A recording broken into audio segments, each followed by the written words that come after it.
Are you guys ready? I am. Let's do it. Let's do this. Let's do this. And good morning, everybody. Happy Tuesday.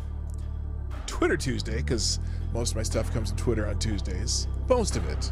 Not all of it. But anyway, I'm not going to waste any time with this little intro. I just want to get it started because we got a ton of stuff today. A ton. I gotta turn this up so I can. There we go. Now I can hear myself. A ton of stuff to do today. So let's not waste any time. Johnny, let's go ahead and play that intro right now. Ladies and gentlemen, coming to you live from the Lucky Dog studio in a hidden location somewhere in the upper Midwest of the United States of America, it's a brother making his own way but with all the wrong opinions. Welcome to the Morning Night Live with your host, the one and only P-Dog Knight. Yes, that would be me. No, not the guy in the picture, but the guy right here. Stop the music. Good morning, everybody. Welcome to the Morning Night Live. I am your host, Marty, also known as P-Dog Knight on the internet. And welcome back to the P-Dog Knight channel on this Tuesday, the 16th of May, 2023. I hope you're having a good morning. I am. I really want to get back to that 9 o'clock slot though, because it pressures me at the end of the show to end abruptly. And somebody even said, well, that ended abruptly, and that did because I had to get out of here. I got to be gone by 10 minutes to 11, and I usually don't even hit that. So we'll work on it. I'm going to start working on stuff the day before, have more stuff ready. But usually I like to try to get the news that's fresh, fresh and clean and tight and ready to go, and stuff that people haven't already talked about. And the only way to do that is to do all my stuff just before the show, because then I can see breaking news and things like that. But, it is how it is. So we'll do that. We'll try to get as much as we can. And thanks to all of you who are already tweeting out the show, who beat me to it. Jimmy Das Hotep, Simon Wolfwood, Somnambule Nation. Thank you so much for doing that. I appreciate that. The people who share the stream, like, share, and subscribe. Well, you're all subscribers. And if you want to sponsor the show, pdognight.live. That's the Streamlabs link. You can also hit the link in the chat that pops up. That one probably is easier because you don't have to click twice. And then also all that other stuff, YouTube super chats and Rumble rants and Venmo and Cash App, all that's in the description. Thank you for those who sponsor the show. Let's say good morning, everybody, and get it started. Let's get it started. Let's get it started in here. Good morning first to Avocado Stably. First on Rumble, gets the bell. Whoa, no, what? Stop that. Thank you. There's the right one. And then also Jimmy Das Hotep Nation, Next Gen Trolls, Chicago Mike Savage, Blarg. And that's everybody on Rumble that's chimed in over there. On YouTube, we got, let me hit the top. Let me get the live chat, so make sure you get everybody. First in the chat is also Avocado Stabling. It's the bell. Good morning also, Trippy Liberty, Jimmy Das Hotep, Gunfox61, our ever-present and loyal administrator of the Discord server for the P-Dog Knight channel. Sarah's in the house. Hi, my dear. Good morning also. Somnambule Nation, Septus Wolf, Rotten Corpses in the house, Tyre Alexander, aka Ty. I haven't done this one for a while. Hang on. Tyrannus Alexandrius Tremelich.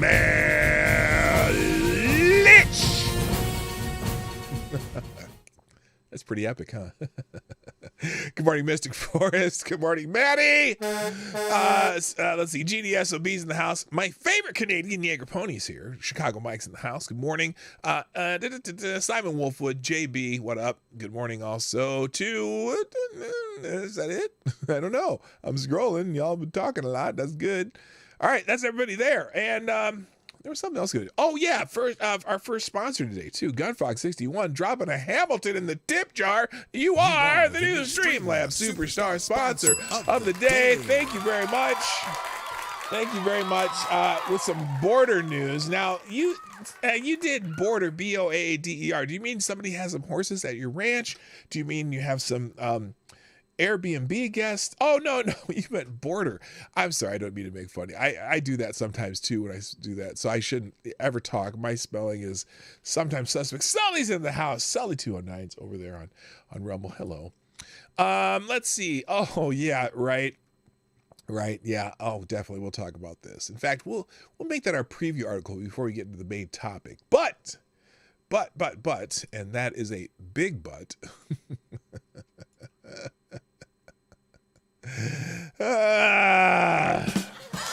Come on, people. You thought that was funny too. Oh, Rick Ashbringer's in the house. Good morning, sir. Nice to see you. So, there's not a whole lot of breaking news this morning. The big one was the Durham report last night, which was the main topic of the show today. But I am going to, I'll have a couple other things. Oh, thank you, Ty Alexander, also for sharing the show. And wait, what? Rumble. What? Rumble creators? That's new. Is that it has 0 following and 0 followers, but it liked my fact that I have a Rumble show. That's weird. And that's not going to do me any good. Let me show you this. Okay, I'm looking at my notifications on Twitter. And if you're familiar with Twitter, which you surely are, so here's some people who retweeted my show this morning, or not retweeted, but liked the tweet. And look at this. Rumble creators. Apparently a new Twitter handle. Has 0 followers and 0 followings, but it liked the fact that I am streaming on Rumbles. So I'm happy to see that, because if that particular, whatever website or whatever, that particular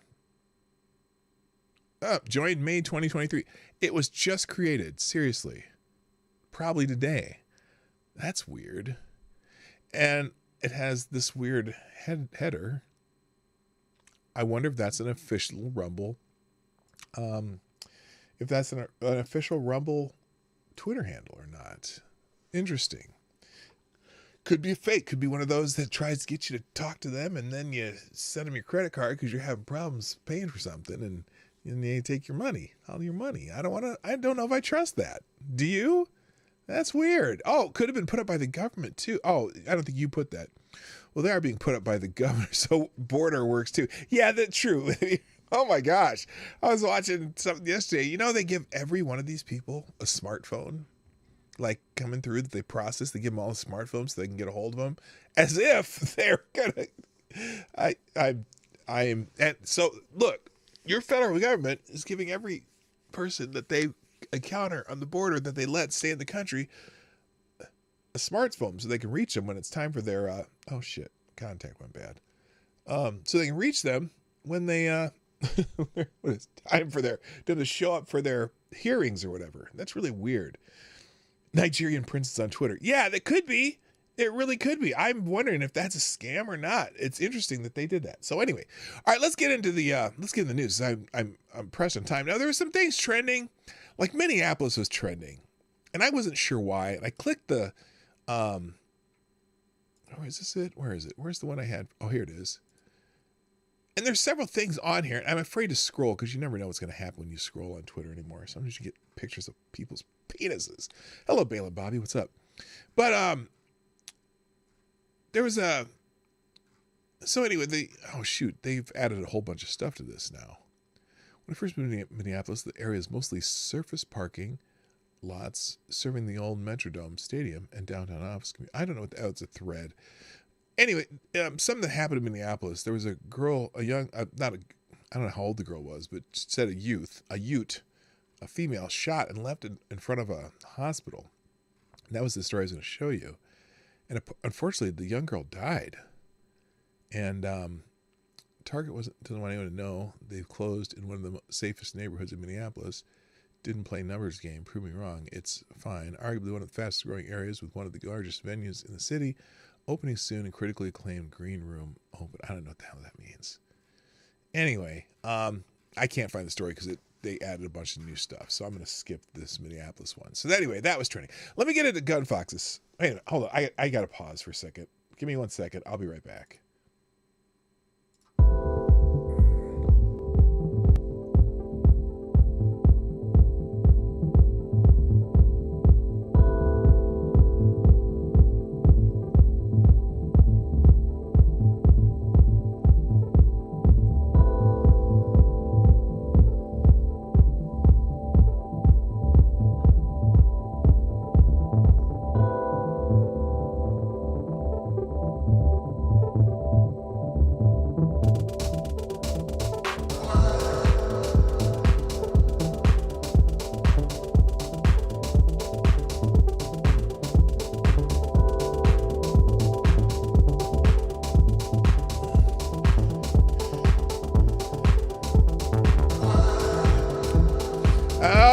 I'm back. I was not going to be able to do the show with one contact. I'm sorry. It messes up my whole situation. So I fixed the contact and we're good. All right. Let's get into the show. Let's start with this article that Gunfox sent me, since we talked about the border a little bit a second ago. And then we'll get into the main topic right after that. And then I got tons of other stories. Okay. We're going to get through a lot today, as much as I can in my roughly hour and 10 minutes that I have left. All right, here we go. Let's start here with this article that Gunny sent me. While speaking to Georgia Democrats, Kamala Harris claims that Biden's handling of the border crisis is going rather well. Well, isn't that special? Let's see. On the same day, 80 migrants were moved to her town. Yes. So hi GMK, what's up? So Governor Greg Abbott, is that his name? Texas? Greg Abbott? That sounds right. He sent another couple busloads of these migrant people across the border illegally, and had them dropped off in front of the what do they call that? The naval something, where the naval arboretum or something, where Kamala Harris's vice presidential palace is, right? And now I get this kind of the symbolism behind it. I'm kind of confused as to how it is logistically sound for him to do that, but I get the symbolism, right? They send some busloads of these people because this is the border czar, right? She's the one who's supposed to be the in charge of the border, like she does so much and whatever. Yes, hello Shrapnel. And I get the symbolism. I'm not sure if it's efficient, but then again, Biden's sending migrants all over the country. You don't hear about it, but he's sending them all over the country. Like, they like to send them to Florida because I guess he thinks that Ron DeSantis should have a share of them. But, to me, it makes sense to send them. Naval Observatory, thank you. To me, it makes sense. Hello, Hate Camel, by the way. It makes sense to, send them to these sanctuary cities because they're the ones who are giving sanctuary to these illegal residents, right? The people who came in the country illegally. And for anyone who might happen upon this and saying there's no such thing as an illegal human being. No, the illegal alien is the status. It's not they are. They're still human beings, but they are illegal aliens, as in they're illegally in the country because they crossed the border without going through the right process, which we have a process. They keep saying, oh, we need some immigration reform. We already have a process for immigration in this country, and these people are not following it. Now they're saying, oh, we should make it easier. No, why? Why? There's a lot of people in line who stood in line for a long time to do this, and maybe they need to get in line first, but that's a whole nother thing. Anyway, here is the article on May 12th and 13th. Vice President and border czar Kamala Harris, the woman who got horizontal to make her career go vertical, was in Buckhead, Georgia, attending a fundraiser hosted by the local Democratic Party. During her address at the upmarket event, Harris took the opportunity to comment on the latest episode of the unfolding border crisis, the expiration of Title 42, which limited the number of people who could enter the United States via the southern border. Commenting on the federal government's handling of the situation, Harris was bullish, stating, quote, I hear that everything in the last couple days is going rather smoothly given what the concerns were.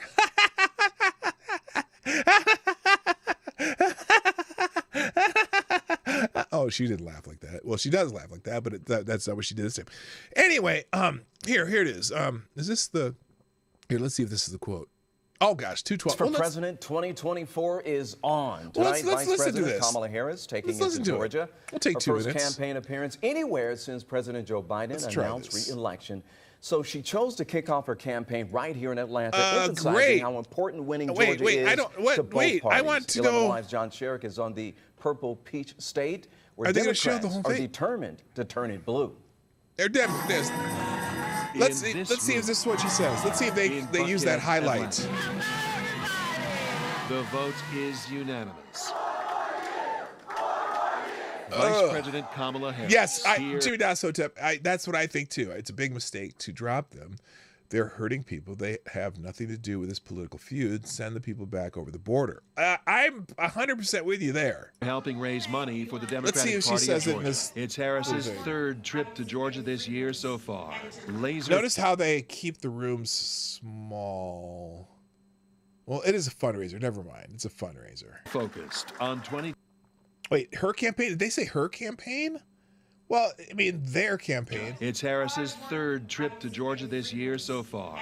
Laser focused on 2024 and on holding on to the once red state Georgia with a bigger margin of victory than the Democrats got here in 2020. I have been honored to serve as Vice President of the United States of America, and I am so proud to run for re-election with our President, Joe Biden. Oh, did you hear that? Did you hear her? She did. Oh no, she did a little accent thing there. You know, the little accent she does when she talks in front of black people.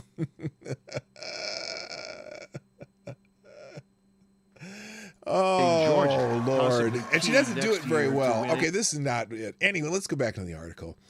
On the same day, she spoke to assembled Democrats that claimed that the border crisis was well at hand in spite of the expiration of Title 42. Another busload of 80 immigrants who transported from the state of Texas, where the poor souls had crossed the borders and were deposited in Washington, D.C., close to the vice president's home. The ongoing transport of immigrants from states like Texas has continued as Republican governors of the states most directly affected by the influx of illegal immigrants attempted to take action in response to the crisis by physically transferring them to Democrat-led states around the nation. Is it an issue affecting Georgia? While states like Texas and Arizona are more directly affected by the immigration crisis at the southern border, it's questionable whether there's so much of a problem for states like Georgia, where Harris was speaking to assembled Democrats. Nonetheless, it hasn't stopped Republican politicians throughout the U.S. from getting involved in discussions, and none more so than Georgia's own Marjorie Taylor Greene, the divisive and controversial. Okay, where's this article from? This is strictly from Newsbreak. Okay, cool. The divisive and controversial Georgia Republican has repeatedly shared her opinions on the issues caused by and related to uncontrolled immigration. In March of this year, MTG used the border crisis and a host of unrelated issues as the key matters of policy that she's focused on, and attempted to raise campaign funds herself on the back of those. And they show a tweet of her. While some may be critical of Republicans like Marjorie Taylor Greene's attempt to capitalize on the desperate plight of immigrants seeking better life for themselves and trying to make a new life in the United States, it does seem somewhat at odds with reality for Vice President Harris to claim that the situation at the border is positive. Well, got that right. Florida gets involved too.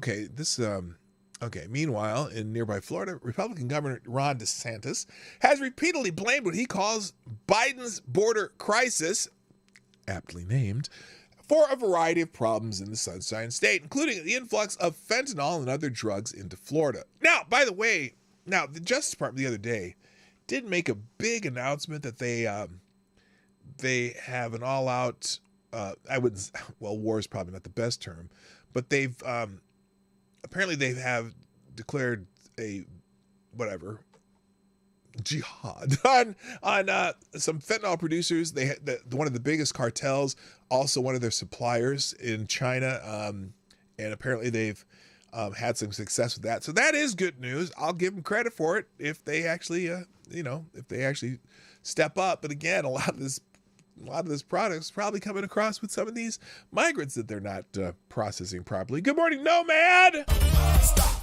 Hammer time. So anyway, in September last year, Governor Ron DeSantis celebrated his birthday by approving 2 charter planes that transported 50 illegal immigrants from Texas to Martha's Vineyards in Massachusetts. The governor was widely criticized for the stunt, which seemed to demonstrate a great deal of the callousness towards the immigrants, given that they hadn't even been present in his own state. As Republicans seek to gain political ground on the back of the border crisis, it would seem that the Democrats like Kamala Harris remain in denial of the issue based on her statement in Georgia this weekend. So I'm curious what you all think, because, apparently, Title 42 has expired, right? And they were expecting this giant influx of people into the country, but it hasn't really increased. In fact, it slowed down a little bit after that. Now, remember the other day we were talking about how Biden put out some type of executive order or something just before this had happened, right? It was literally, might have been Friday or Thursday, that they're going to go. Now, they didn't say go back to the Trump policy, but they basically mimicked the Trump policy, saying that people who were going to come here, we're going to have to wait on the Mexico side of the border while they are being processed, which is basically what Trump did, right? And remember how when Trump did that, the flow of immigrants coming towards the border almost basically slowed down to a trickle. Now, they didn't announce this policy very loudly. We found it. I just happened to find it. But notice that not a whole lot of people were talking about it last week. Do you think maybe they communicated this in the countries where these people are coming from? You know, the other part of it, too, is very few of these people are coming from Mexico. They're usually coming from countries in Central America. They're coming from countries that do not have a land bridge to South America, but they seem to come in through the southern border. A lot of Africans and Chinese and Haitians and Cubans and whatever, all coming through our southern border from Mexico. Now, they didn't get to Mexico by swimming there or running across the water like Jesus or running across a land bridge like the Native Americans came in the whatever historic period that was, the ancient, prehistoric period. They're getting to those countries just so they can come to this country. And it's just amazing that they're not sending them back immediately. The only country that really has that kind of a deal is Cuba, but it's still kind of sketchy that they're coming to Mexico and then coming across the border. Oh, by the way, a lot of Middle Eastern and Indian, we're talking all over the world. They found some Pakistanis one time. They're finding people that, they just don't know where they're coming from. And for example, there's a place in Chicago that they are taking an old school and they're going to house like 250 migrants there, right? But none of them are from Mexico. It's just really weird. They're not from. They're not, I think they were. Where would they say they're from? I can't remember. But it wasn't Mexico. It wasn't Central America. It was like somewhere else. And so it's just really, really, really strange. Good morning, Jedi Ghost Bear. Nice to have you in the chat. It's been a while. So and Resolute Germ over on Rumble. Nice to see you. There was extreme increase. The first 48 hours, 80,000 plus. Was there? Oh, well, see, now isn't that in this? This is that's 80 migrants. 80,000 plus was there. But then it slowed down. Maybe they just think it slowed down because the 80,000 that first came across was all the ones who were just there waiting. I don't know. We should force Mexico to stop them. Well, yeah, and Trump kind of had a deal with Mexico too, right? That they were going to kind of work together to keep them from coming even into Mexico. But it's funny that this one policy that Biden's proposing, which is basically the old Trump policy, which I thought for sure at some point they're going to make a big deal out of it, and Democrats are going to say, oh, this is the greatest policy ever, when it just basically mimicked the Trump policy.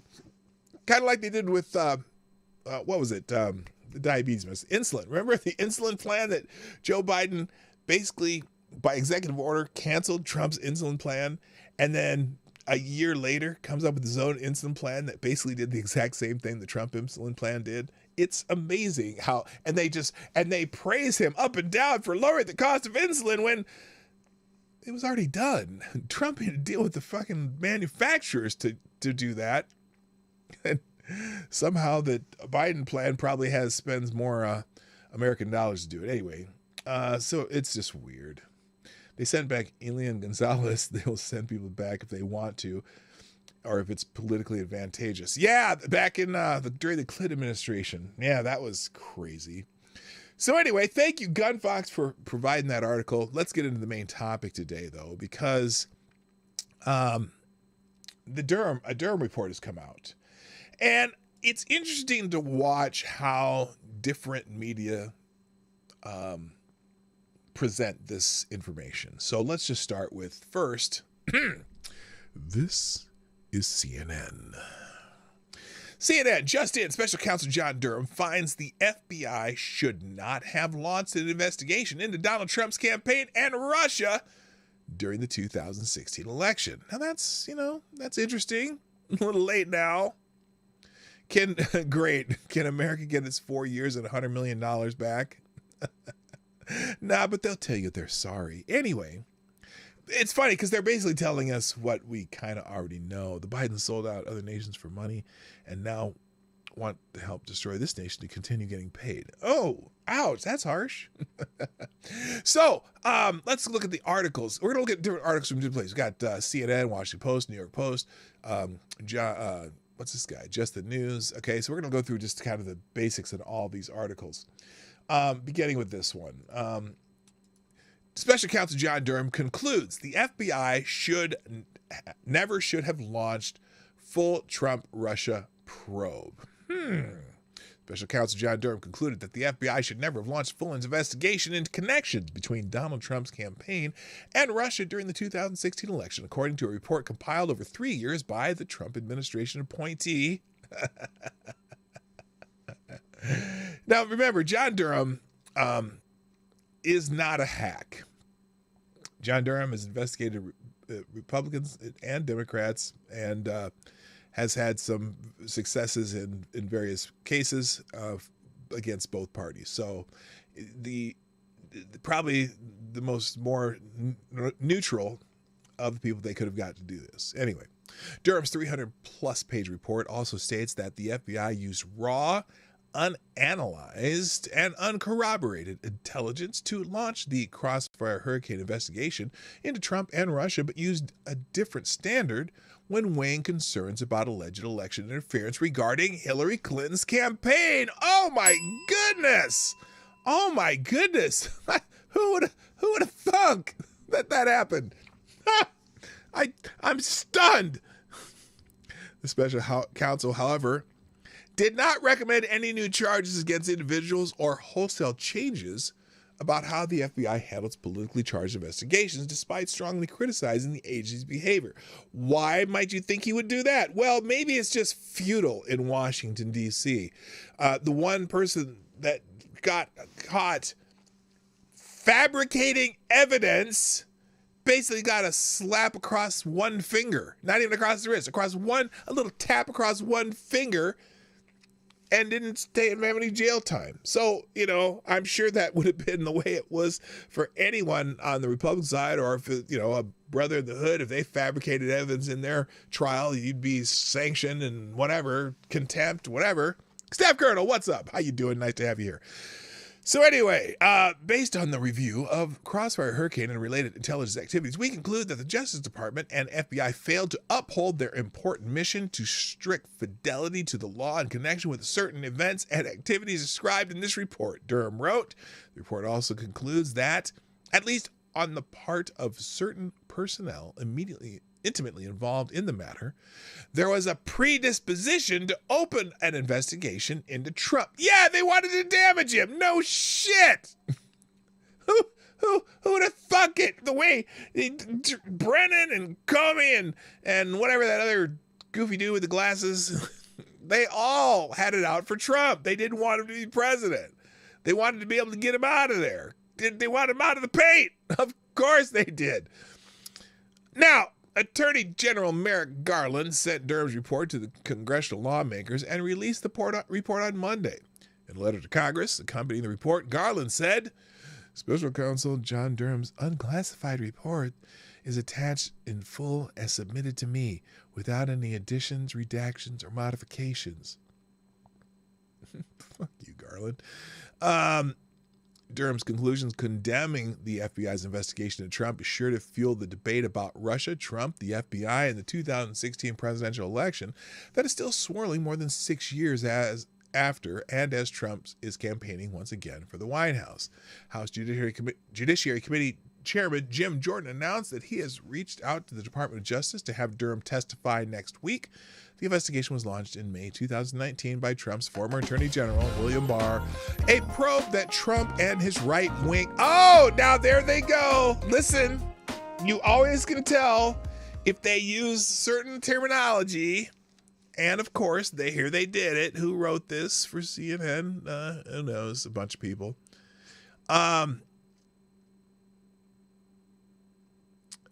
Let's see. Here's the words. The investigation was launched in May 2019 by Trump's former Attorney General, William Barr, a probe that Trump and his right-wing allies, they got to put that in there, repeatedly predicted would investigate the investigators and lead to bombshell indictments of those who scrutinized the former president. 4 years later, the Durham investigation yielded one minor conviction, 2 losses at trial, and a probe that fell short of the lofty goals set by the former president. Look, they've held these trials in Washington, D.C. There's no way that you were going to get any significant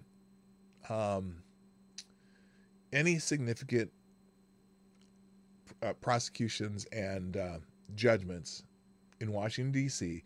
against people who were against Trump. That's the bottom line. And in fact, here's what they wrote. And this is, Durham only secured one conviction, the guilty plea of a low-level FBI lawyer. Oh, suddenly Kevin Kleinsmith is a low-level FBI lawyer who avoided jail after admitting to doctoring an email about surveillance work. You mean he falsified evidence? Notice how they make that so soft.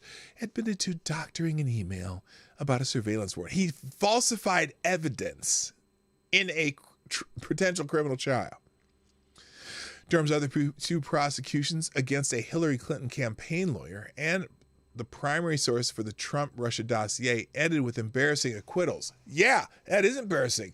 The Christopher Steele, who falsified a dossier and cost the nation probably $100 million in investigations, got off scot-free.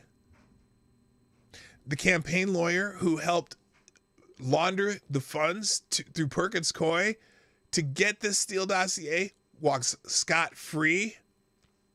The worst thing that happened to Hillary Clinton was her campaign was fined like $300,000 for improperly reporting campaign funds usage that paid for a fake dossier to try to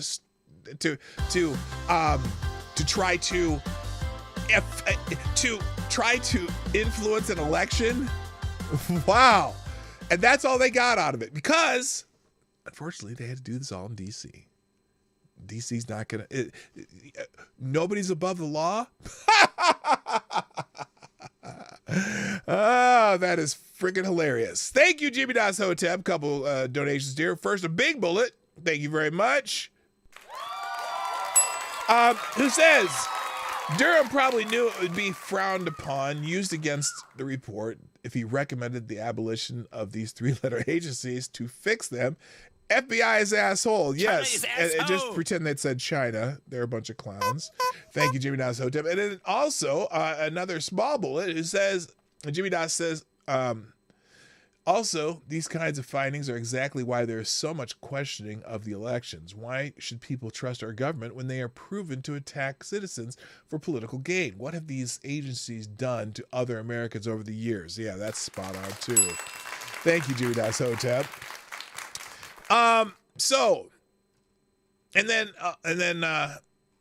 it's interesting because the CNN article waits all the way till down here for the subhead, no evidence of collusion, despite acknowledging the FBI had sufficient reason to open a preliminary assessment or that at most a preliminary investigation. The report states that the Bureau should not have gone so far as opening a full probe into whether the individuals associated with the Trump campaign were coordinating with the Russian government. Indeed, based on the evidence gathered in the multiple exhaustive and costly federal investigations of these matters, including the instant investigation, neither U.S. law enforcement nor the intelligence community appears to have possessed any actual evidence of collusion in their holdings at the commencement of the Crossfire Hurricane investigation, Durham said in his report.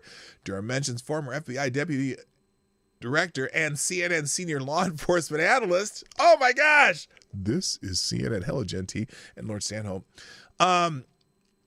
Andrew McCabe and zeroes in on Peter Strzok, the ex-deputy director of the Counterintelligence Division. Strzok, at minimum, had pronounced hostile and feelings towards Trump, Durham wrote, while quoting in a footnote previously known text between Strzok and Lisa Page, his lover. Oh,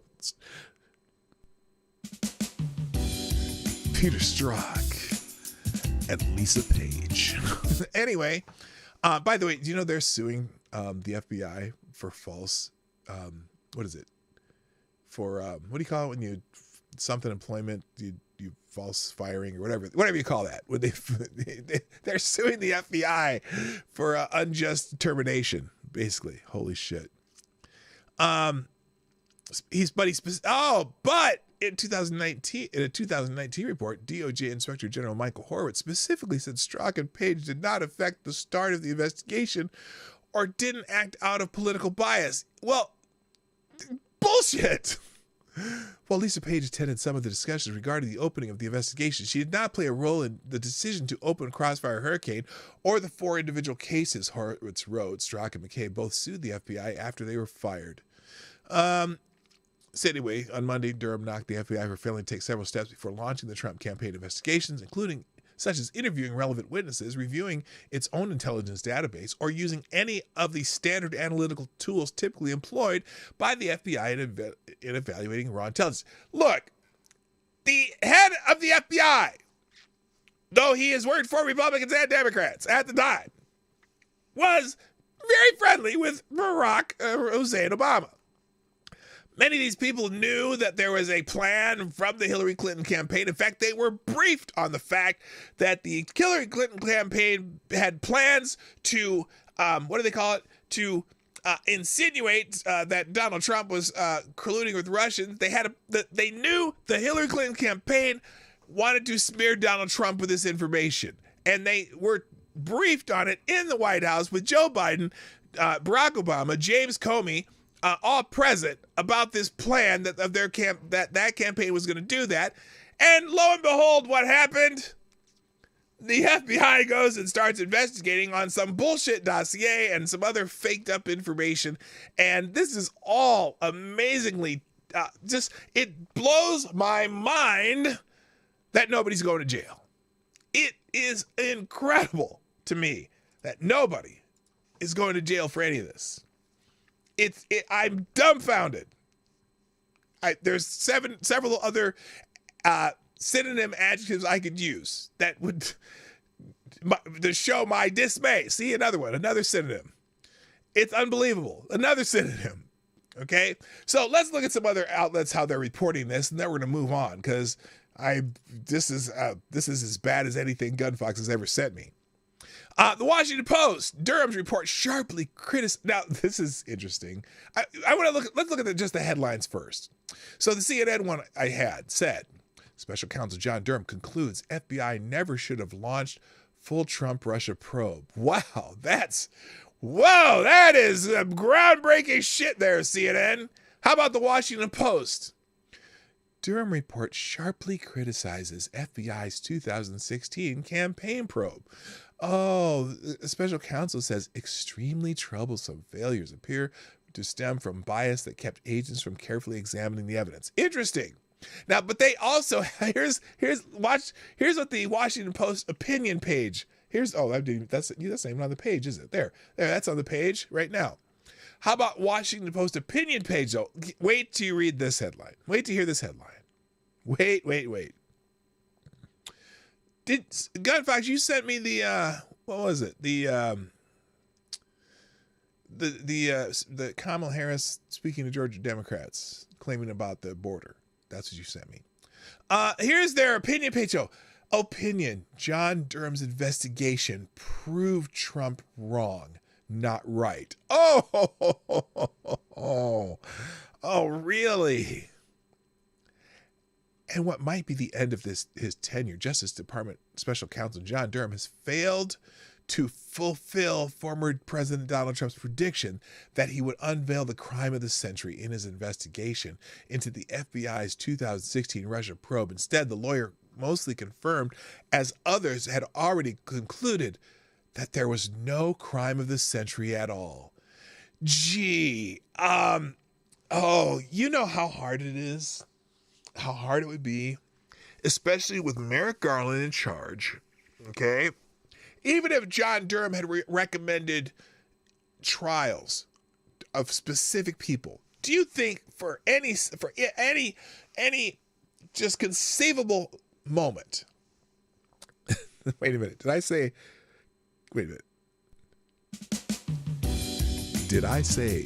conceivable moment? Anyway, can you imagine John Durham recommending to Merrick Garland that anybody be prosecuted? And do you think Merrick Garland would do it? Hell to the nizzo. What up, Eagle? How you doing? Welcome back. Nice to have you here. Somebody else showed up that I didn't say hi to yet. GDSOB, I got you.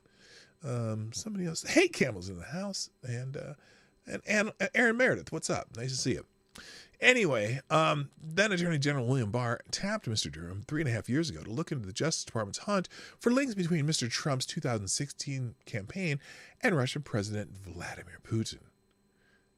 His government. What? Wait, no. That's not what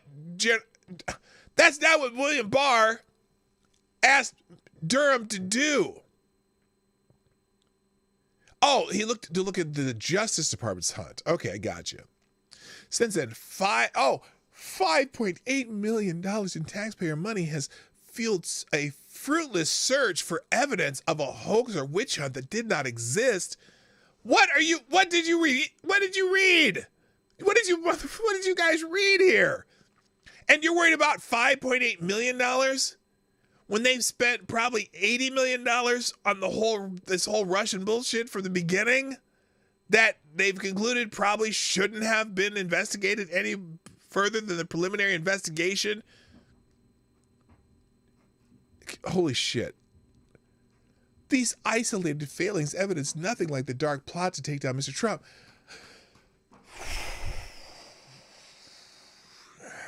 Is John Durham just protecting his own, or are they just spinning the fuck out of this? Anyway, let's go through more headlines, because I can't read this. I'll leave them in the tab. By the way, all these articles will be in the links that I pop into the chat at the end of the show. Anyway, here is the Washington Post. John Durham. Now, go from this. John Durham's investigation proved Trump wrong again to this. Durham proves that Hillary and the FBI tried to rig the 2016 election. Those are completely different headlines. One from the left and one from the right. Stand up, sit down, fight, fight, fight. Special Counsel John Durham exposed Monday how the FBI and the Justice Department plotted to rig the 2016 presidential election. Is this an opinion or is this an opinion? That's Washington Post proved Trump wrong. New York Post proves that Hillary and FBI tried to rig the 2016 election. This is amazing.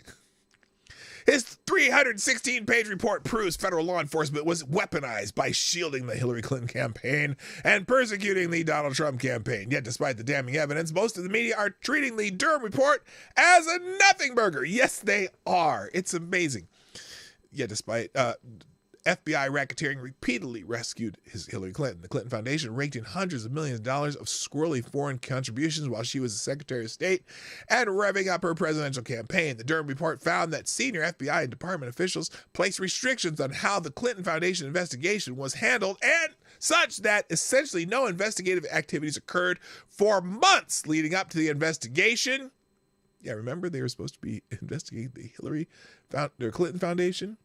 On top of that dereliction, the FBI appears to have made no efforts to investigate the Clinton campaign's purported acceptance of illegal campaign contribution that was made by the FBI's own long-term confidential human source on behalf of insider and ultimately foreign government. Top FBI officials also saved Hillary Clinton by scorning the federal statute book and treating her pervasive perpetual violations of federal laws on classified documents as a harmless unintentional error. Yeah, she does. Notice how Hillary Clinton has done a lot of unintentional errors over the years. Jesus, she's the queen of unintentional errors. Shortly after FBI Chief James Comey announced no charges against Hillary Clinton, allegedly approved a proposal from one of her foreign policy advisors to tie Trump to Russia as a means of distracting the public from her use of the private email server, according to the Durham report. Wow! I didn't read any of this in that CNN article. Did you? Did you hear me say anything like this before? Holy crap. CIA chief, here it is. Here's the part that I'm just talking about.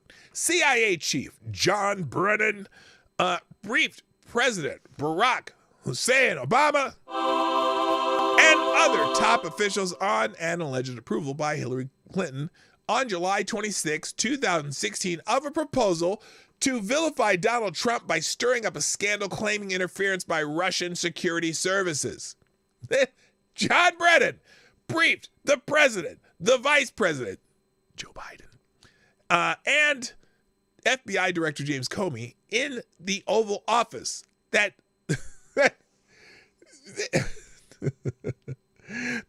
Hillary Clinton proposed to vilify Donald Trump by stirring up a scandal claiming interference by Russian security services. Now, isn't it interesting? What actually happened? Oh, a scandal that said Donald Trump was going to have election interference by the Russians. They told, oh my God. Anyway, so the FBI discounted or willfully ignored material information that did not support the narrative of collusive relationship between Trump and Russia.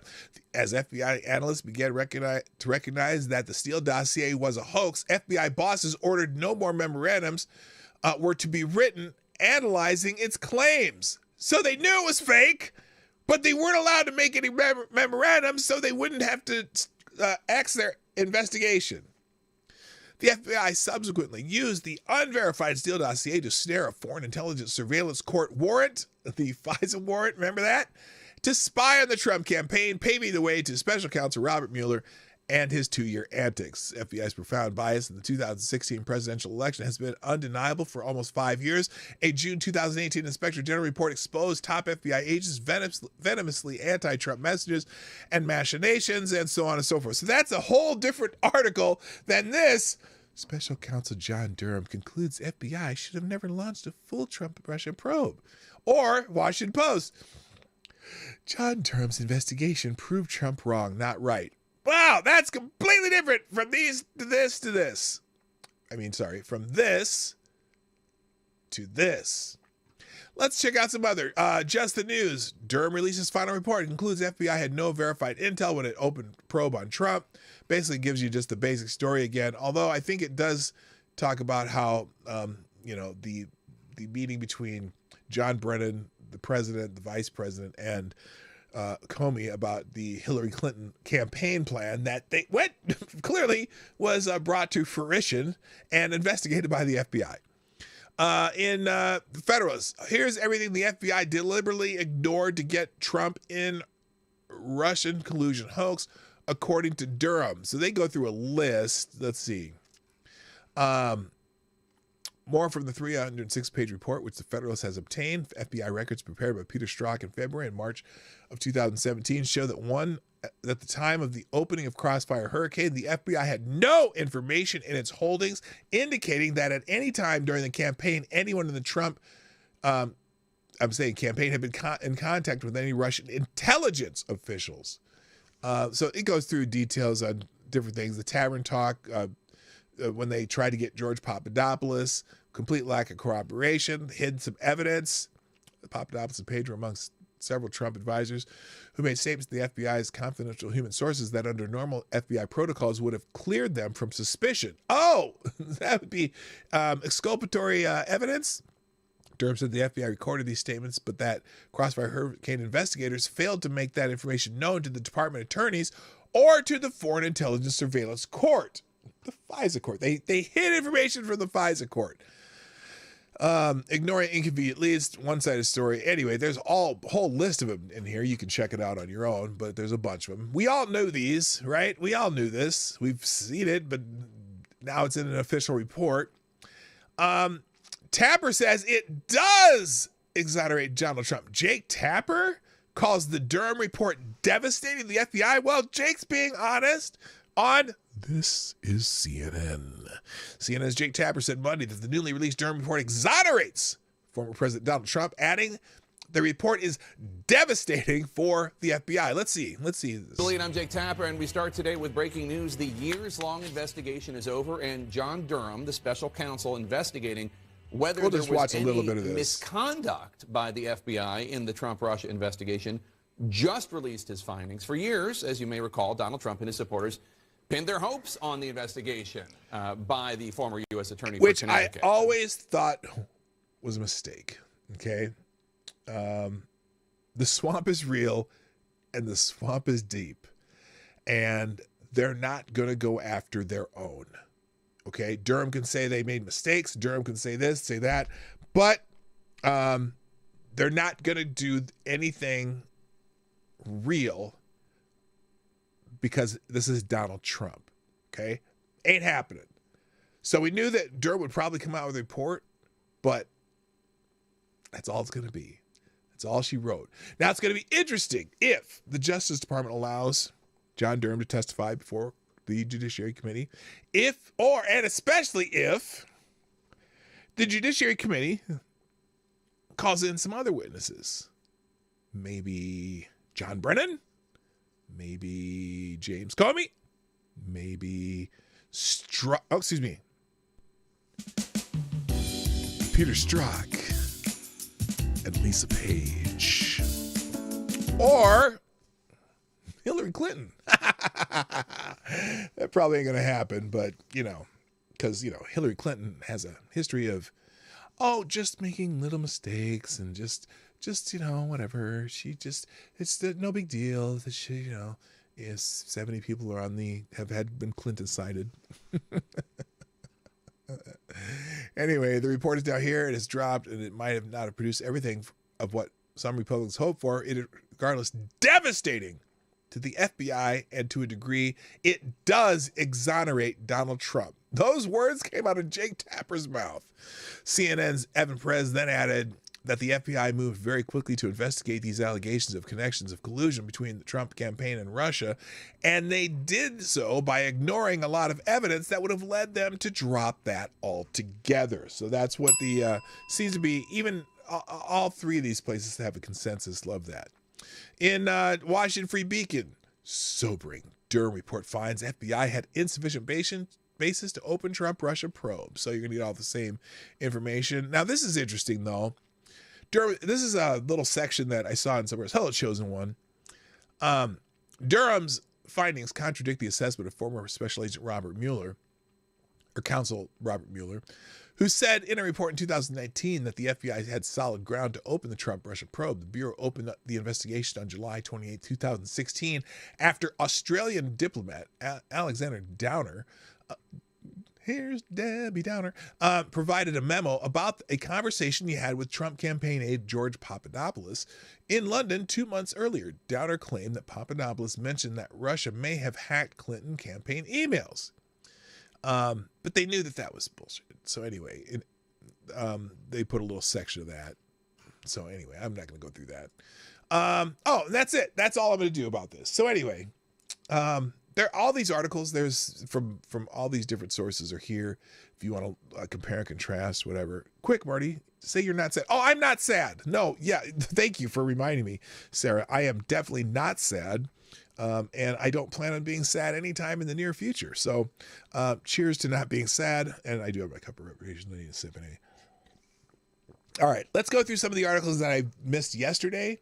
And then I have a couple new ones. And we're going to kind of do lightning round for the rest of the show because I don't have a lot of time left. So anyway, apparently the families of the victim of the Buffalo shooter, remember he went into the supermarket, shot a bunch of people? The families of the Buffalo victims are suing social media companies for giving shooter access to racist, violent views. Now, let me just preface this by something that I thought of almost immediately when I saw this headline. This is specifically what Section 230 of the whatever Communications Act is meant to prevent. So it's going to be interesting to see how the lawyers for these people are going to try to get around that, because that's specifically law. Okay. The families of the victims of Buffalo supermarket shooting from last May have sued more than a half a dozen big tech companies, alleging that they gave the shooter a platform to take in racist and violent views before committing the shooting. I'm curious what specifically they're going to try to show for this. Deion Patterson, Barbara Mabbs, and Shawanda Rogers, whose loved ones were killed in the shooting, and survivor Letitia Rogers filed a lawsuit in New York Supreme Court in Erie County on Friday against social media companies like Meta, Facebook's parent company, Snap Inc., which runs Snapchat, Discord, Amazon, which owns Twitch, and Reddit. The lawsuit also names Google, the dark web messaging site 4chan, the body armor company RMA Armament, the firearms company Vintage Firearms, and the shooter's parents. So they're going full on, whatever you could call this. The lawsuit comes almost a year after Peyton Gendron, a white teenager, injured 3 others, or opened fire at the Tom's Friendly Market in Buffalo, killing 10 black people and injuring 3 others. Gendron pleaded guilty in November to charges of murder as a hate crime, and hate-motivated domestic terrorism, acknowledging that he had targeted the victims because they were black. Never see one of these laws. Well, never mind. I'm not going there. He was sentenced to life in prison. The complaint alleges that Gendron was not raised in a racist family, did not live in a radically polarized community, and did not have a history of negative interactions with black people, but he was motivated to commit the hate crime because of his exposure to racist, anti-Semitic, and white supremacist propaganda on social media platforms. Why did he kill black people if he was anti-Semitic? Or did he just I don't know, did he just miss a few? It says that Gendron personally acknowledged that the material he saw on social media caused him to become radicalized, motivated him to commit racial. No, this is the statement that his plea forced him to make when he pled guilty. Oh my God. Oh man. Remember when this happened? I don't know if we talked about it here. I remember talking to somebody about this, about the statement that they made him sign that included this stuff. I said, you know what that's going to do? You know what? This is going to be an attempt to stifle some of these sites, try to get them shut down, stifle free speech. And here it is in this lawsuit. And notice they do the lawsuit in New York and not in federal court, which I would imagine these, I could see where perhaps these companies would ask, because they're all based in different places, would ask this to be moved to federal court where they'd be easier to slap down because of the Section 230. This is amazing. And so they continue, gender radicalization on social media was neither a coincidence nor an accident. It was the foreseeable consequence of the defendant's social media companies' conscious decision to design, program, and operate platforms and tools that maximize user engagement and corresponding advertising revenue at the expense of public safety. Wow. Okay, chat, just write one word in the chat, either settlement or trial. Settlement or trial. I think, ooh boy, I don't know if New York can override the Section 230 too. They're doing it in a state court, not in federal court. That's a federal law. This is interesting. Ooh boy. Even if the claim they make were true, it is not actual. That's what I'm thinking. They're also, they're suing everybody though. The firearms company, oh my goodness. Okay, interesting. So that's one we missed yesterday. Another one, IRS removes investigative team from Hunter Biden probe in move that whistleblower claims is clearly retaliatory, according to a source. Okay, so listen to this. This is interesting. The IRS on Monday removed the entire investigative team from its long-running tax fraud probe of first son Hunter Biden in alleged retaliation against the whistleblower who recently contacted Congress to allege cover-up in the case, the Post has learned. The purge allegedly was done on the orders of the Justice Department, the whistleblower's attorneys informed congressional leaders in a letter. Today, the Internal Revenue Service criminal supervisory special agent we represent was informed that he and his entire investigative team are being removed from the ongoing and sensitive investigation of the high-profile controversial subject about which our client sought to make whistleblower disclosures to Congress. He was informed of the change was at the request of the Department of Justice. So what happened? This whistleblower went to Congress talking how they were slow-rolling the investigation into Hunter Biden, right? And so now the entire team in the investigation has been removed from it by the Justice Department. Now, there's two ways you could go with this, right? One, the Justice Department is right in removing any potential leaks of their probe, okay? Or two, the Justice Department is just covering for Hunter Biden because he's a Biden. Now, in some cases, if it were about anything else, right, and there was leak about a case, a big case where they're trying to get someone, and they leaked the information to Congress through whistleblowing. But this person actually applied for whistleblower status, so that shouldn't happen under the whistleblower laws, right? But if this is a big case and they were, they were investigating something, and then a whistleblower started, they started saying that. Leaking some of the information, that you would want to remove leaks because you're trying to make sure your case is airtight. This is not that. This is clearly not that. So anyway, I thought that fascinating. The whole article is in the links. In Florida, this is interesting. Now I should have put this with the Trump stuff, but I didn't. Ron DeSantis blasts feds over Durham Trump Russia report, previously pushed DOJ to prosecute those involved. Florida Governor Ron DeSantis slammed federal law enforcement officials on Monday who were involved in the FBI's 2016 investigation into alleged Trump-Russia collusion, saying that manufactured a false conspiracy theory to take down Trump. Now, let's just say that currently there's really no love lost between Ron DeSantis and Donald Trump because Donald Trump keeps insulting him for whatever reason. In fact, the newest one, this is kind of wild. So recently, Donald Trump said that Andrew Cuomo handled Stupid 19 better than Ron DeSantis, that New York handled it better than Florida, which is abjectly false. At least, I don't know, I suppose maybe not objectively, but in my opinion, it's quite false. Because, see, I don't remember Ron DeSantis putting a bunch of COVID people in nursing homes and killing off a large number unnecessarily.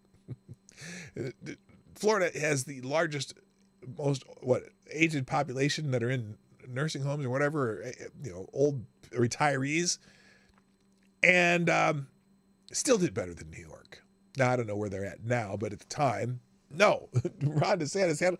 In fact, when Donald Trump was saying, yeah, we need to start opening up back the country, blah, blah, blah, blah, blah, what did Ron DeSantis do? Oh, he opened back up Florida, and people were in Florida were happy, and all the people in New York were vacationing in Florida so that they have some freedom instead of New York. And Donald Trump said the other day that Florida did better than New York. This is politics that is, that this is where those cases where Donald Trump being a jackass just makes him a jackass because he doesn't need an enemy in Ron DeSantis. Even if he does, even if they do end up running against each other, he doesn't need enemies. So anyway, Ron DeSantis, in a different twist, says that he slams the federal law enforcement over this Durham report. So if you want to read more of that, here's the tweet, though. The Durham report confirmed what we already knew. Weaponized federal agencies manufactured a false conspiracy theory about Trump-Russia collusion. It reminds us of the need to clean house at these agencies as they've never been held accountable for this egregious abuse of power. Yes and yes. And I get the feeling that if Ron DeSantis were president, there'd be a more thorough cleaning of the agencies because he has a little bit more understanding of them. Trump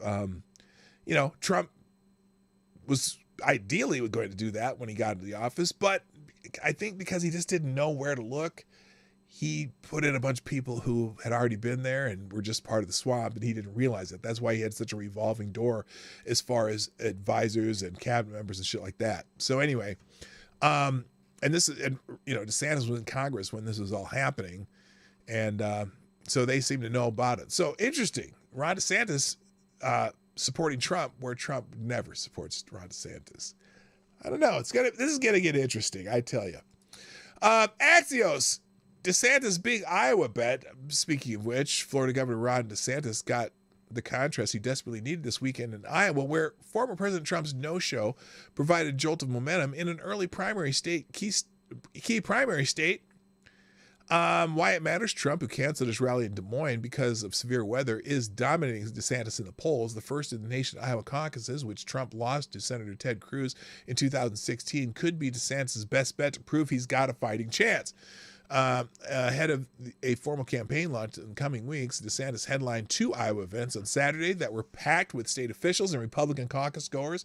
DeSantis flipped burgers at the annual picnic hosted by Representative Randy Feenstra, a Republican from Iowa, clearing the bar lowered by months of speculation about his comfort with retail politics. A day earlier, pro-DeSantis super PAC Never Back Down rolled out endorsements from more than a third of the Republicans in Iowa state legislature, more than any GOP candidate received in 2016. So he's got some momentum in the first state that does primaries for the Republicans. But also Trump on Saturday rolled out his own slate of 150 endorsements from elected and grassroots leaders in Iowa. But at least 3 people on the list tell Axios they were not consulted and remain undecided. So that's also interesting. So looks like it looks more and more like DeSantis is actually going to run. Here's an article in the Washington Post. Why some companies are saying diversity and belonging instead of diversity and inclusion. Now, this is an interesting semantic change that they're starting to do and start saying diversity and belonging versus diversity and inclusion. And I wonder, I haven't read this article. I just saw the headline. Okay, I'm going to go into a little bit of it, but I'm not going to go through a lot of it because I had too many other articles to go through. But I think maybe diversity and belonging versus diversity and inclusion is because sometimes diversity means you have to be included. Whereas belonging, if you're there, it's more the belonging when you're there, but maybe not. I don't know. Let's see what this says. Let's see why they're making the semantic change. Woodward is a 153-year-old aerospace company that required its male employees to wear bow ties in the 1990s. So Paul Benson, the company's chief human resources officer, knew that creating a company-wide diversity, equity, and inclusion program would require a seismic shift. Why? Women can wear bow ties. What the fuck are you talking about? Anyway, look at our organization chart online, and we're a lily white leadership team of old males. Oh my gosh! You're fucking a white male! But employees were eager for a more inclusive culture. Really? Why? Employees were eager for a more inclusive culture? Really? Were they just clamoring? Were they in your office every day going, gee, boss, I wish we were a more inclusive culture. God, it would be a lot better living around here if we were more inclusive. I don't know, man. I think we need to be more inclusive. What? And it's an aerospace company. Again, like I said, I've been saying this a lot lately. If you are in a company that is highly dominated by males or any race or whatever, and you're saying, oh, well, we need more diversity. We need more diversity. Well, first of all, you have to take from the pool of people who go into that field. Now, the field of that people, or the people who go into that field, or people even studied in college, is 98% male and 2% female, or it's 79 or 89%, or let's say 89% white and 11% black. That means you're choosing from a pool of people that you would have to, can you force inclusion, or are you going to be a lot of competition for the 2% women and the 11% black people who even go into that field? And because the fact that we aren't starting educating kids at the bottom of the ladder, right? So you're not going to have a huge pool of people to choose from to make yourself more inclusive or more diversity. So look, if someone's making aerospace products, let's say someone's making a rocket engine, okay? Let's say a rocket engine, right? I don't give a flying fuck what color the person was that made that rocket engine. I want the rocket engine to work. Now, if you're lucky enough to maybe grab the 10 or 12 best rocket scientists who are black and they end up at your company, great. But it's not my priority. I just want the rocket not to make my plane fall out of the sky. So there you go. Anyway, so the employees were eager for more inclusive culture. Yeah, I bet they were. People want to feel like they belong, Mr. Benson said. They want to come to work and not feel like they have to check themselves at the door. Last summer, Mr. Benson started searching for a diversity consultant who was up to the task. He hoped to find a relatable former executive who had seen the light. Instead, a Google search led him to a black comedian, a former media personality named Kareth Foster. She is the chief executive of Inversity Solutions, a consultancy that rethinks the traditional diversity programming. Oh, great. Ms. Foster had said companies must address racism, sexism, homophobia, and anti-Semitism in the workplace. No, none of that stuff needs to be in the workplace. Don't give a fuck. I just want people who can do a damn job. No, we're not a fucking elementary school class. We want people who can make engineering shit. I couldn't think of another word for it. We want a person who can make expert, perfect rocket parts and put them together in a way that the rocket does not make your plane fall out of the sky. That's all I care about. Oh my God. But she believes that the overemphasis on identity groups and a tendency to reduce people to victim or villain can strip agency from and alienate everyone. Oh my gosh. Is she beginning to see the light? It can begin to alienate everyone, including the employees of color. Yes, I think she might have it here. She says her approach allows everyone to make mistakes, say the wrong thing, and sometimes be able to correct it. Oh, so they're not going to fire you for wearing a Hawaiian-style shirt with naked ladies on it. You know what I mean? Remember that story? Benson was convinced. He hired Ms. Foster to give the keynote address at Woodward's Leadership Summit last October. Shortly after taking the stage, she asked everyone to close their eyes and raise their hands in response to a series of provocative questions. Had they ever locked the car when a black man walked by? Okay. Not one, but I have before. And it wasn't a single black man. It was a bunch of kids who looked like they were up to no fucking good. So I'm like, hey, I like my car. Had they thought, yes. I mean, black people do that. So why wouldn't white people? I know black people who do that. Had they thought, yes, Jewish people are really good with money. I have a couple Jewish friends that aren't that great with money, so I know better. Sorry. Had they questioned the intelligence of someone with a thick Southern accent. Wow, that's interesting. That's okay. People raised their hands tentatively, even fearfully. By the time Ms. Foster finished, nearly every hand, including her own, was up. Congratulations, you're certified human beings. Okay, I think she gets it. Yeah, I'd love to read the rest of this. I don't have time, but I think she might get it.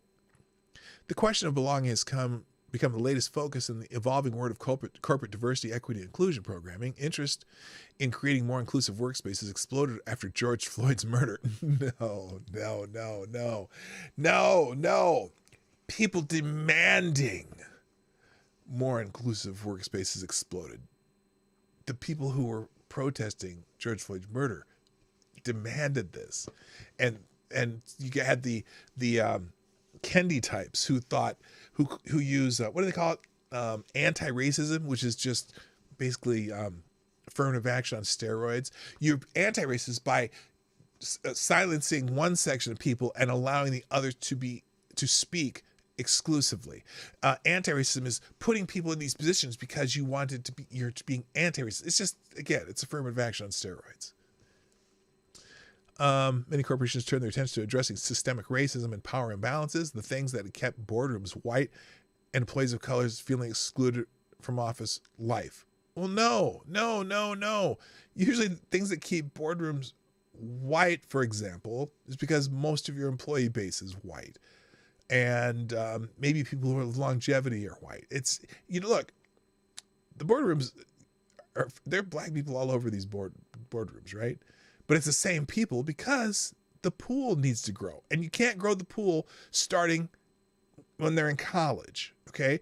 You first got to get more kids to college. And if we're not graduating kids, you can't get them through high school, let alone college, okay? You're starting at the wrong end of the ladder. You're increasing people who have already up that ladder. You're increasing the black children of black executives and black upper middle class. They have the same privilege as the people who live in their neighborhoods because they're already up that ladder. You got to help the kids who are at the bottom of the ladder if you want more diversity. I get so tired of this shit. Anyway, you can read the rest of it yourself. I'm going to just give you the rest of the headlines and get out of here because I'm already late. Scoop, inside Biden split with New York Mayor Eric Adams. So Eric Adams, the mayor of New York, is a little bit pissed off with this whole immigration thing, right? And this is the one. So here's the big pic. Let's see. So here's when New York Mayor Eric Adams, the highest profile black mayor in the country, has gotten so crossways with the White House that he has dropped from Biden's 2024 campaign advisory board before it was announced last week. Why it matters, the rebuke reflects a new low in relations between President Biden and the mayor, who was set to be a key surrogate for the campaign. They're fighting over immigration and crime, and Adams' willingness to publicly criticize the administration. The big picture.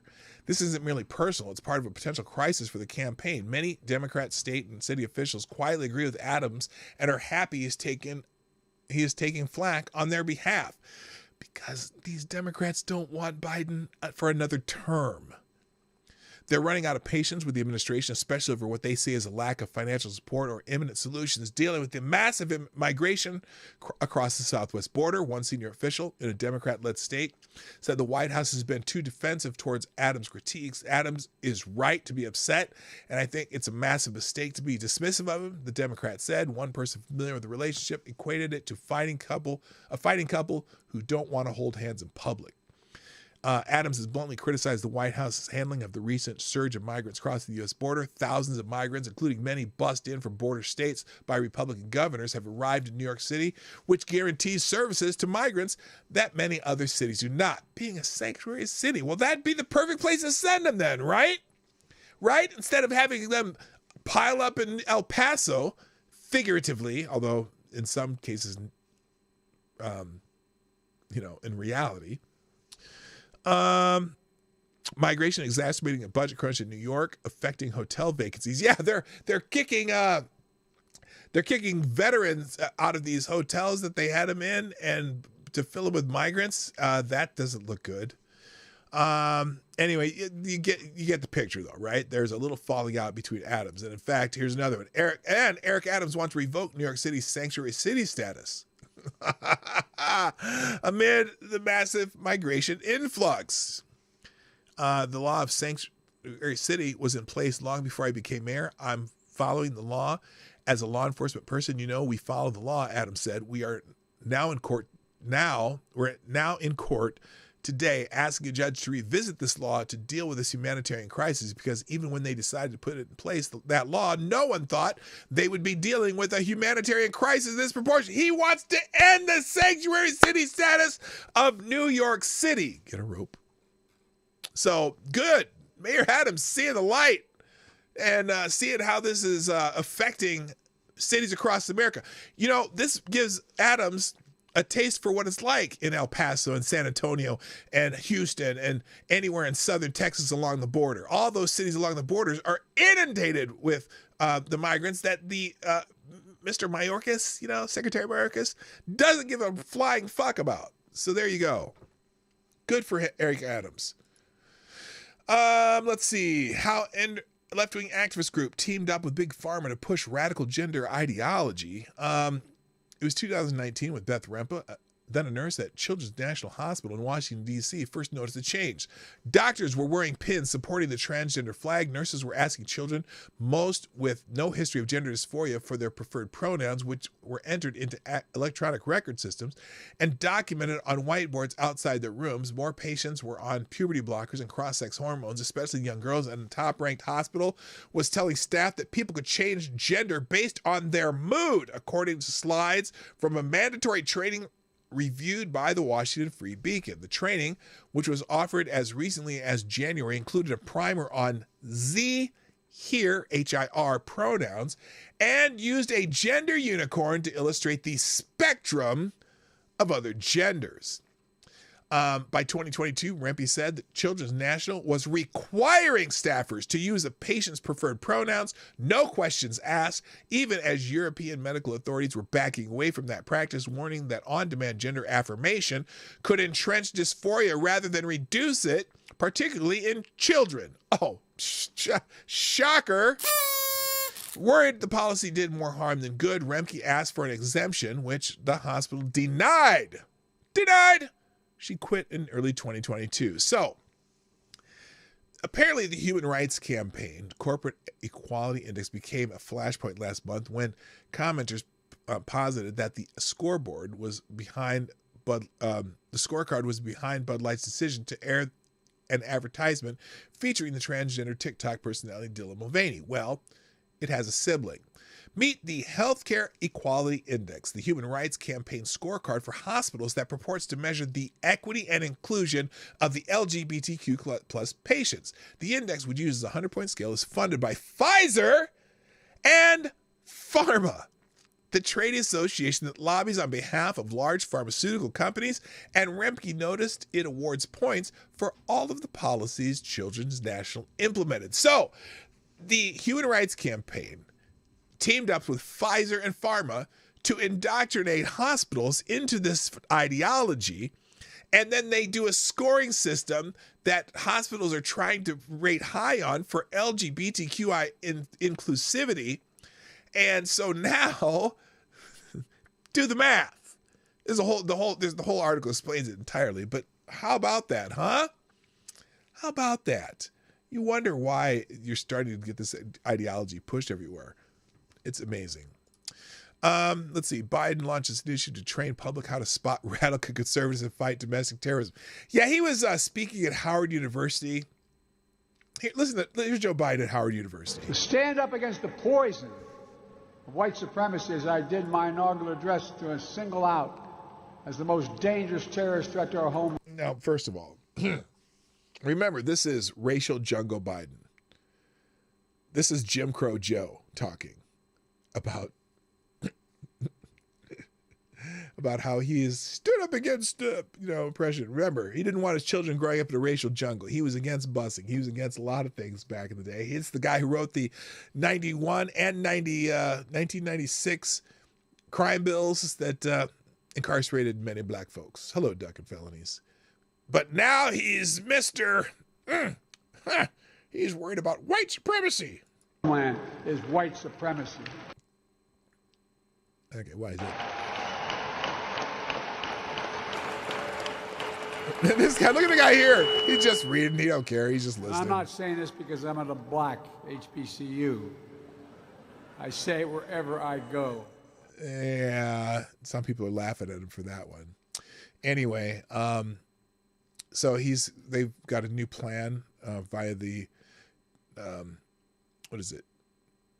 Department of Homeland Security, and that they believe it's the greatest threat of terrorism in the United States. Fascinating. So anyway, in the New York Post, so this woman who wrote a book on grief after her husband died has now been charged with his murder. This is a This is a Twilight Zone case if you ever saw one. Utah widow who penned a grief book for children in the wake of her husband's death has been charged with his murder, according to authorities. Mom of three, Curry Darden Richens, of 33 of Summit County, was arrested Monday for allegedly poisoning her husband, Eric Richards, at their home in Willow Court in Camas on March 4th, 2022. She's charged with first-degree aggravated murder and 3 counts of second-degree possession of a controlled substance with intent to distribute. Officials said police arrived at their home at about 3:20 a.m. on the night of Eric's death to find him lying at the foot of the bed. Life-saving measures were attempted, but Eric was declared deceased, according to documents. Curry allegedly told police she had made her husband a mixed vodka drink of Moscow Mule and served it to him in bed to celebrate his sales of a home for her business. She told investigators she then fell asleep with one of her kids who was having a nightmare. Curry said she awoke around 3 a.m. and came back to her and Eric's bedroom. She felt Eric and he was too cold to touch. That is when the defendant called 911, documents say. She told police that she left her cell phone in the couple's bedroom, but phone records showed the device had been used multiple times in the child's bedroom. In addition, tolls on the defendant's phone showed that messages were sent and received during that time. The messages were deleted, according to court documents. The autopsy found that Eric died of an oral overdose of fentanyl with a level in his system that was 5 times the lethal dosage, according to the medical examiner. According to court documents, police obtained a search warrant for Curry's phone and computers and found multiple communications between her and an unnamed acquaintance. Uh-oh. And on May 2nd, investigators reportedly interviewed the acquaintance who faced multiple counts of possession of a controlled substance with the intent to distribute and other drug-related charges. So that was her drug dealer. And she, oh my God. So she offed her husband and then wrote a book on grief. All right, then. Let's see. Oh, this was funny. So The Nation had this article, and here's the tweet they did. When Leah Thomas first entered the women's NCAA swimming scene in 2021, she got the kind of attention rarely given to swimming athletes outside of the Olympics. Thomas was good, but she wasn't the next Simone Biles of her field. So what explained a frenzy? To which Ranting Monkey said, her cock, duh. Okay, which I found funny, and I threw the little Shaq thing up there. So anyway, if you want to read that article, it's almost embarrassing. The aloofness of this article, just the lack of any, self-awareness. Whoever wrote this article is a fucking moron. How swimming got so transphobic? Come on.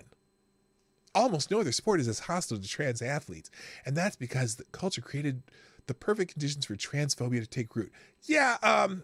Because this dude decided to be a girl, to feel like he's a girl, and he went from a mediocre male to a top women's swimmer. Why is this a surprise to them? It's amazing. It's amazing. It's one of those articles that Gunfox would send to me, and I would go crazy. All right, what is this one? Oh, at my son's alma mater. This is sad. The University of St. Thomas responds to a Keefe Media Group video. So the University of St. Thomas, which is a Catholic college in St. Paul, is where my son went to school, has responded to a video that went viral last week of a residence life staff admitting they allow men who identify as women in female dorm rooms. And she also admitted that they get lower room and board fees if they're trans. Anyway, I don't have time to go through it. I'll leave the article here. Maybe I'll go through this one tomorrow. But this is crazy, and I'm so glad my son's out of there. I really am. I'm glad he's graduated, doing well, and so on and so forth. Let's see. And then there's a couple more here. I don't have time.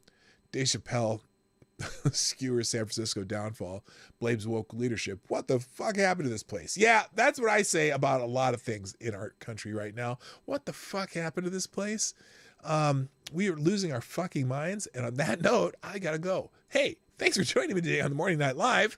Those of you who are being all show, congratulations, you got through it. And those who got here later, congratulations, you're here now. Hit the like button before you go and do anything else.